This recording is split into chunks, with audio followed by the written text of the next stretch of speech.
today's video, I'd like to go over default cubes, CG Matters video tutorial, how to bake perfect displacement maps. In particular, the section when he talks about how to map the geometry elevation of a object to a color, depth map color ranging from 0 to 1. And unfortunately, the node editor built into Blender doesn't provide enough power to allow this kind of mapping to be done automatically. In this example, CG Matters shows how to figure out the scale that would map that geometry range to 0.1, but it takes a little bit of playing around and tweaking the values to get it right. And that would be for one object. And I thought that this would be a perfect application for the Sverchok add-on nodes, which provide far more complete set of tools to handle the mesh and colors and whatnot. And without further ado, I thought I'll try to replicate this in Sverchok. So I'm going to open Blender and I'm going to separate this in two layouts and go to the Sverchok nodes, assuming that it's installed and enabled. And I'm going to hide this cube for now and create a monkey, since for this example I think it has better geometry to show that. And let me create first an object in node, which allows me to select the mesh in the scene. And then I'd like to apply the matrix apply. I would like to apply the transformation of the object to all the vertices, so I can get the vertex in the world absolute world coordinate, no matter whether I scale it and apply any transformation to it. And once I have the vertices, let me get a vector in node to extract the z location of the node. And then I'd like to find out the mean and maximum value of this all the vertices. So I'm going to need a statistics node, and particularly the maximum and also the minimum. And actually I need a vector out node to extract the z component.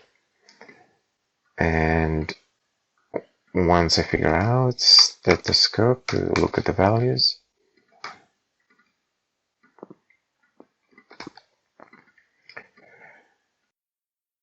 I would like to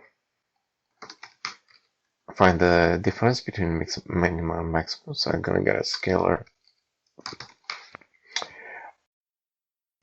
math node and do a subtraction between the max and minimum.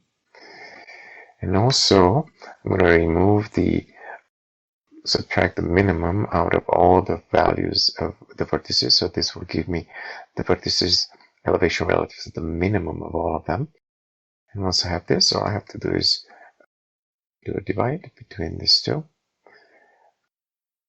to get the 0-1 range from the value of elevation of the z of all the vertices, right? So just to see that I got this as expected, I'm going to plug it into the statistics to find the mean and max values of all of them. And indeed it's 0-1 as expected. So now that I have a map of the geometry z elevation to 0-1, I would need to plug this into a color. And before I can use it on the monkey, I need to generate a vertex color node, which essentially will generate vertex colors based on these colors. I also need to select the object in which I want to create this vertex color on. So let me pick the same object that I used to select from the scene. And at this point, the selected object, namely the Suzanne, will have a color vertex created by Sverchok here that can be used to put on a material. So let's go on to create the material. Let me call this depth map and go to the shading, create this principle and create an emission node and plug in the color, the vertex colors that we created with Sverchok. And at this point, I should see the colors map from 0 to 1. I can hide the line just so it's not affecting anything. As I see, it's not updated because I need to change the frame.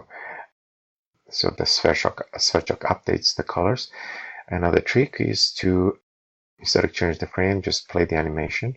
And at this point, the colors will update with every frame automatically. No matter whether I scan or translate the monkey, it will always be colored accordingly. And the benefit of this is that I can change the geometry and it will update in real time without having to do any adjustments to find out the proper scaling from 0 to 1. And just to give a demo, let's start with a cube and try to modify that, apply the same color and select it here in the nodes and go to rendering so we can see it. And I will also add a subdivision modifier to get better interpolation of those colors. Okay, cool.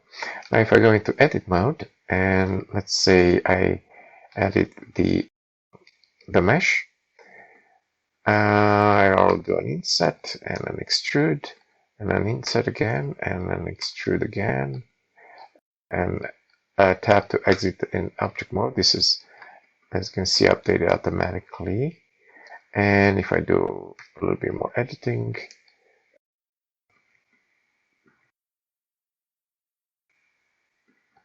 I will see that this gets indeed updated in real time. If I rotate this 90 degree along X, it will display the proper color in real time. So this is concludes the video of how to actually use Sverchok node to do this mapping automatically. And I think it would improve the workflow, so you don't always have to come and adjust the height based on the object that you have currently selected. I hope you like it. If you have any suggestions, comments, please feel free to add them to the comment section. Thank you.